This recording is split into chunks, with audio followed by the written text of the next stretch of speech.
मेरा नाम प्रवीण सिंह धाकड़ है।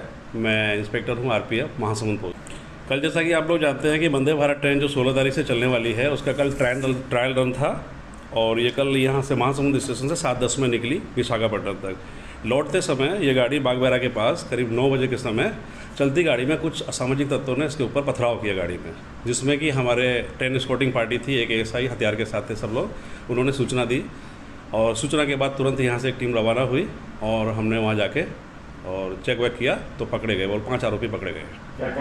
वो 5 आरोपी, इनका नाम एक शिव कुमार बघेल, देवेंद्र चंद्राकर, जीतू तांडी, लेखराज सोनवानी, अर्जुन यादव, ये लोग पाँचों बागबारा के हैं।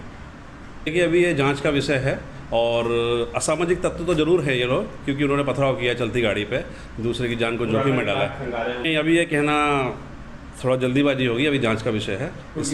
इसमें पूछताछ में मालूम पड़ा है कि एक शिव कुमार बघेल नाम का एक आरोपी है, उसका भाई पार्षद हैं खलारी विधानसभा क्षेत्र के, तो उसका छोटा भाई ये पकड़ा गया है। रेलवे एक्ट की धारा 153 के तहत इसमें कार्रवाई की जा रही है। पत्थरबाजी में 3 कोच हमारे क्षतिग्रस्त हुए, उनके शीशे टूट गए हैं, C2, C4, C9। हमारी जानकारी, इस गाड़ी में जो ट्रेन स्कॉटिंग पार्टी थी, एक एएसआई, 3 स्टाफ, और जैसे ही पथराव हुआ तो उन्होंने तुरंत सूचना इसको हमको भी दी और संग संग में हमारा कंट्रोल रूम से भी खबर मिली। उसके बाद यहाँ से टीम रवाना हुई और वहाँ मौजूद एक स्टाफ भी था, उसकी भी मदद ली गई इसमें। देखिए कहना अभी थोड़ा जल्दीबाजी होगा, अभी जाँच का विषय है।